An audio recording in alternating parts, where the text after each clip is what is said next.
Michelle Meow Show, your A through Z, covering the LGBT, LMNOP, and everyone in between. Our guest tonight is the author of Game Changers, Lesbians You Should Know. Let's welcome Robin Lowey to the program. Well, Robin, thank you so much for being here tonight. Oh, it's my pleasure. Thanks for having me. I really appreciate it. This book is so cool. I can't wait to talk about it. But before we talk about the book, we have to talk about you. Okay. It's tradition here on the program that you share a coming out story. Okay. Well, my coming out story is not particularly linear. And I grew up here in the Bay Area. I came here when I was about 7, and I was from Chicago, and I was just a little tomboy, and I loved playing out on the hillsides and being kind of rough and tumble. And you could find me a lot in my brother's room, where he had a lot of Playboy magazine stuffed under his mattress, which I found a little confusing, but I loved him. And then we watched Star Trek, and I had a crush on Lieutenant Uhura, and all that. And I loved to play baseball. And just to give you an idea, this was the 60s and 70s. To give you an idea of the era, I wanted to play on Little League, and they did not have to allow girls to play. So this was just previous to Title IX by a few years. So I got to play on Bobby Sock softball, which I found kind of annoying, but I fell in with a group of tomboys, and we played really hard. We played to win. We were sliding into home. We all had big brothers, and so we handily won the championship. And then at the end of the season, when they were passing out the trophy, they said, and your team is disqualified for unladylike behavior. And they gave the trophy to the second place team, the Buttercups. So just to give you an idea of what it was like at that time for little girls to play to win or be competitive. And we were supposed to just be nice. So that was hard. And what happened next? I had crushes on girls. I didn't really have any role models.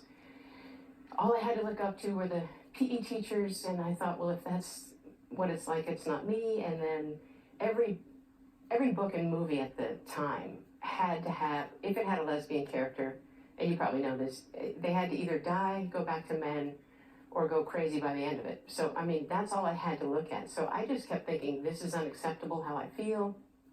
So I just didn't come out. And then finally by the end of college, I kind of went in and out of the closet, and then I finally came out. It was Cal Poly San Luis Obispo, and then I moved here to San Francisco area. Well, before we talk about San Francisco, because I know that, coming to the city and being out and starting your life in this way was really an inspiration behind the book, or what drove you to it. And I really can't wait to talk about this book. It's so exciting. But stay on, coming out, having crushes, and not being able to come out fully, going in and out. I feel like many of us understand this feeling and this fear. Was there anyone in your life at the time, that you felt more comfortable with, or that probably knew you were, or maybe who was the first person that you actually... I think my sister and brother were pretty much on board with me. They understood. And my parents were very supportive overall. At first they were a little bit shocked, but I mean, I wanted to, from an early age, I wanted to wear pink jeans. I mean, I wanted to wear jeans, and they only made pink jeans for girls. Or I wanted to be a monster for Halloween, and they didn't have that in the girls section. So I was just always pushing against the status quo of what being a girl really was, as far as the feminine part. And then just knowing that I had crushes on girls just sort of haunted me, and I wasn't really willing to accept it for a long time. Did you have a first crush? Do you remember? Oh, totally. Like my teachers, my best friend. I would choose a boyfriend that would be the best friend of the woman I had a crush on's boyfriend, so that we could all be together. And, it was just this ongoing torture. I'm so glad you're honest about that, because I did that too, and I just thought, man, you're just super weird. And then finally coming out, and then I was like, oh, okay, wait, exploring gender identity, and then finally landing on queer, non-conforming, and definitely lesbian. It's an exciting time to be out as an LGBTQ person now. In looking back, because we're going to get to your book soon, the book is all about game changers and lesbians, who we should know, lesbians who made huge impact. At the time before coming out, and I'm sure of it, because it was a different time, through maybe art or music or TV. Was there anyone that you could pick out that you now know, is an out lesbian as well? No, I was just, taken by like Rhoda Morgenstern on Maude, or, just whoever was the sidekick that was the best friend that they loved, and just the idea that women's relationships were important and that the men were a little bit on the side. I was just always taken by that kind of thing. Now let's get into San Francisco. Coming to San Francisco, that was basically, coming out, being out. What brought you to San Francisco?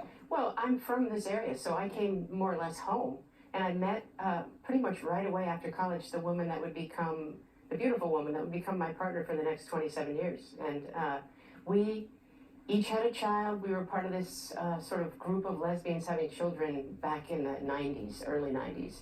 And we had a very supportive community here, and it was a wonderful time. And we lived, we got a house, and I had a great career in advertising. I worked right down in this area too. So then I got it in my head that we should move back to Marin County, where I thought the kids could have a more rural experience like I did. And when we moved back, my older son, who was like in junior high, came in and said, "Mommy, why are all the kids saying you're so gay, you fag, like on the schoolyard?" And I was shocked, and I thought, well, I need to get involved. I need to start coaching Little League, be really out. I coached Little League and soccer for my kids, and then, we had people coming up to us saying things like, "Oh, we always wanted a lesbian couple in our circle of friends," or, we were like, where are we? So just the suburbs around the Bay Area are not that great, and I mean, it wasn't really that bad, but as time went on, this is why I did the book. Things started to fall apart. We had the hormone house. We had 2 women in menopause and 2 boys in puberty. Well, what a great moment for us to take a quick short break, because when we come back, we're going to jump right into talking about game changers. So don't go away. We'll be right back here on the Michelle Meow Show.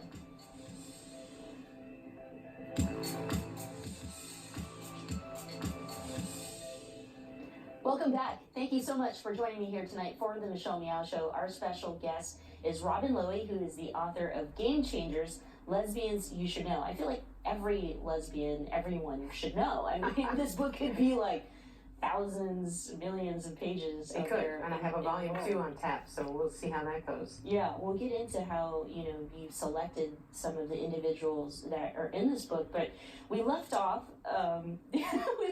with At an awkward moment. house, Okay. menopause, kids, lesbians, and, the start of this book.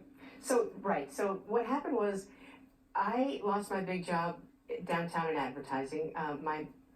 My marriage started to fall apart. One of the kids left for college. My best friend died of cancer.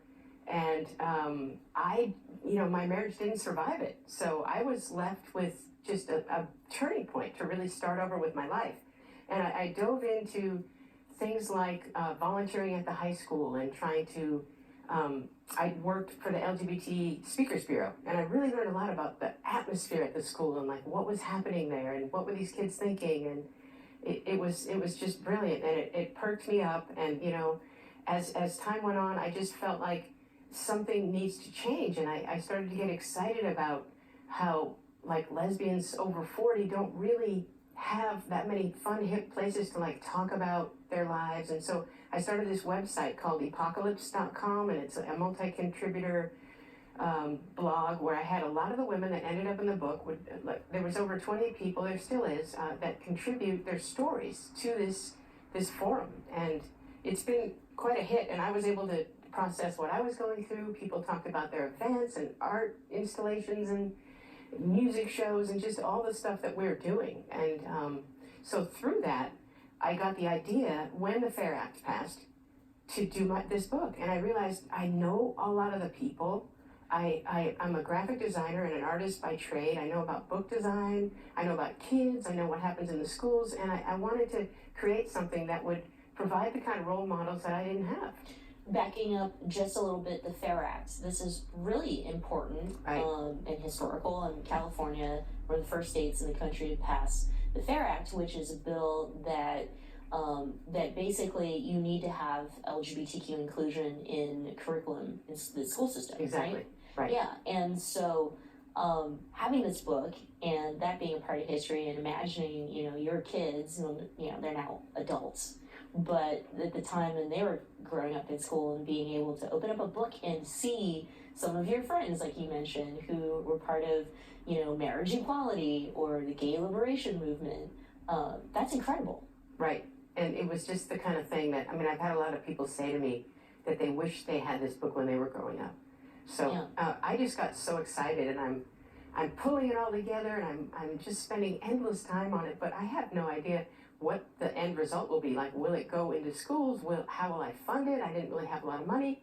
So I ended up using crowdfunding and grants and personal donations to get it printed. And then I've delivered, and I'm in the process of delivering to every single high school in the San Francisco Bay Area, which is 300 schools. Incredible. Yeah. So who are some of the game changers that are included? Let's see.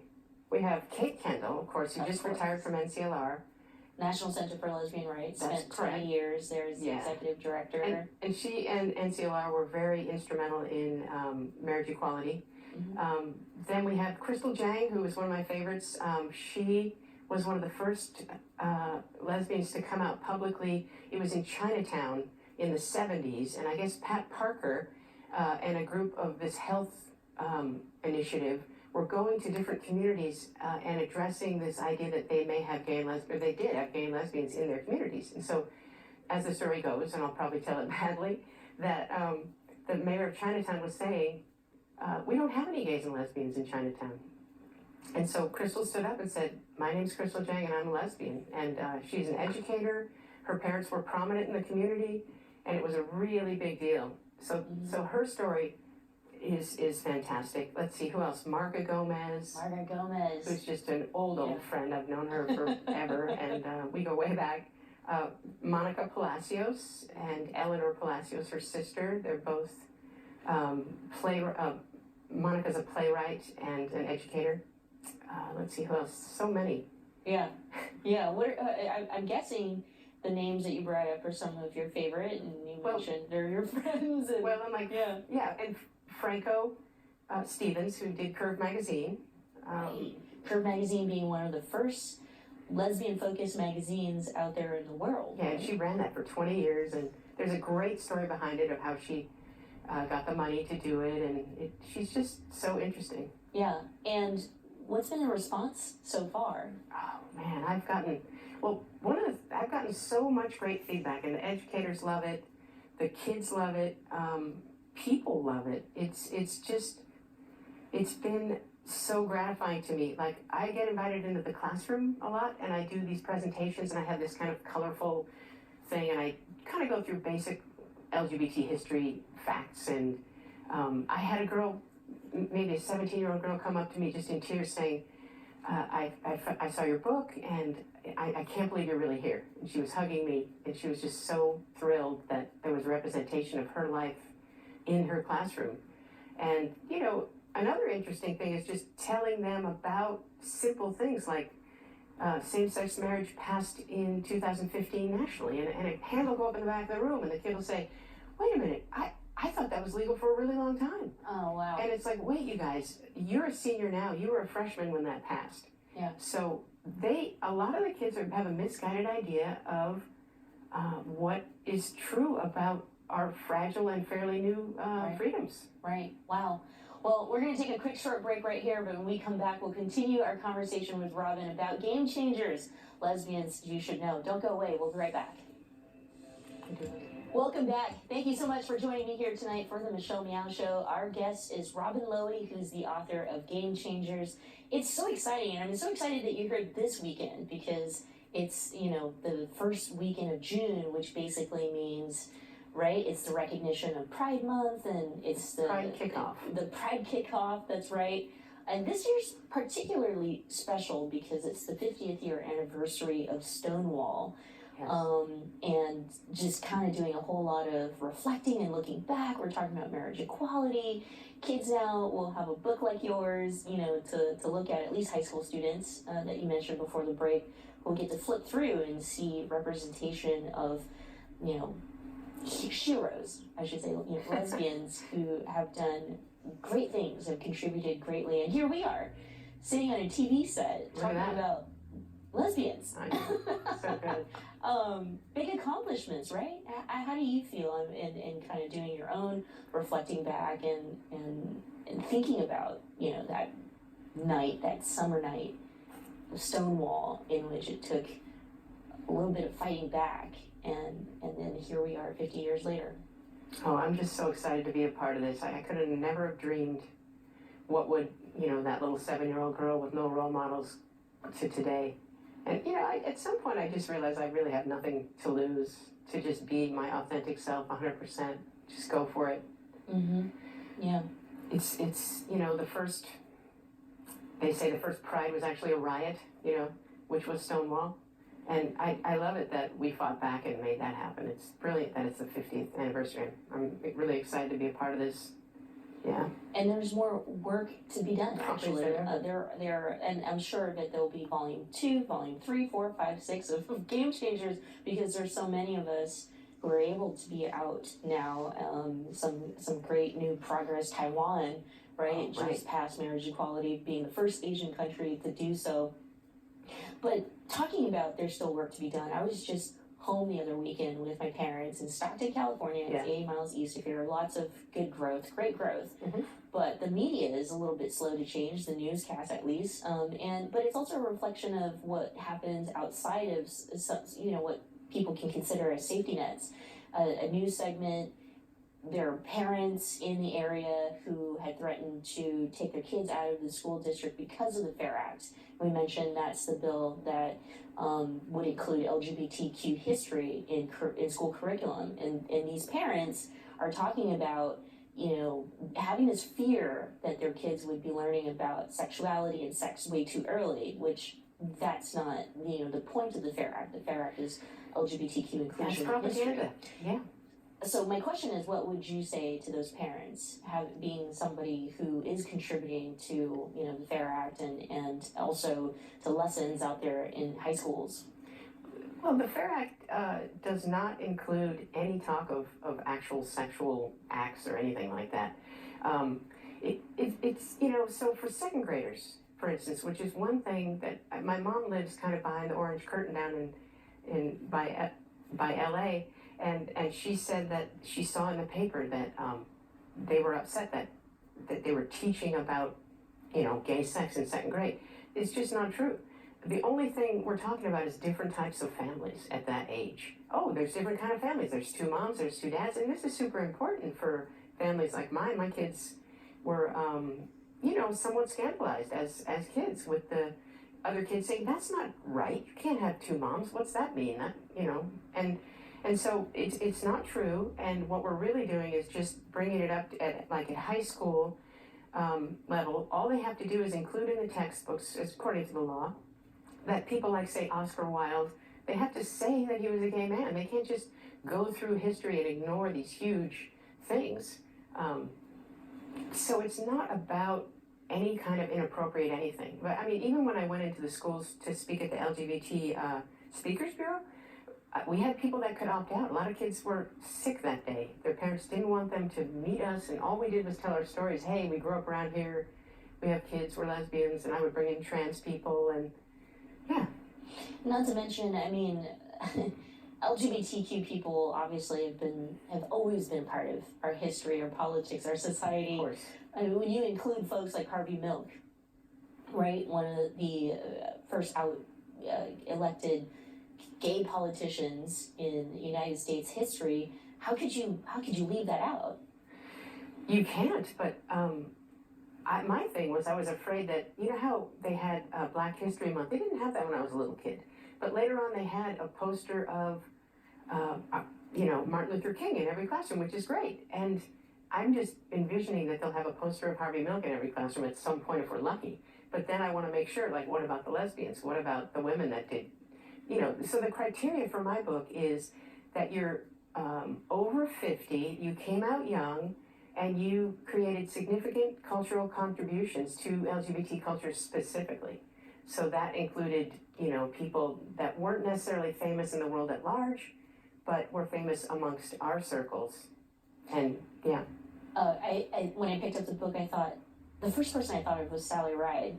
And then I remembered that actually Sally wasn't exactly out. She wasn't. Right, yeah, but after. But, you know, in history now we can include someone like her as her partner is out there talking about their relationship.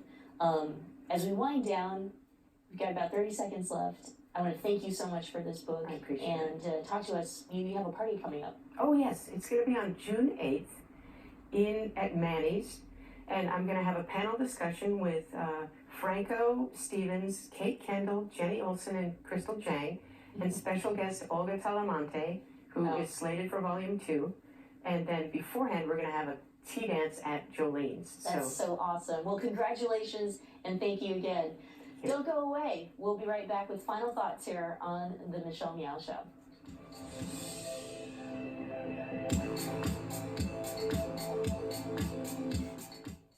Thank you to Robin for putting together Game Changers, Lesbians You Should Know. It's so exciting to have something tangible that we can see, we can touch, we can feel, that honors and recognizes people in our community. It's Pride Month. Happy Pride out there. Thank you so much for joining us here on the Michelle Meow Show. We'll be back next Sunday night here on KBCW, 10:30 in the evening. Have a good one.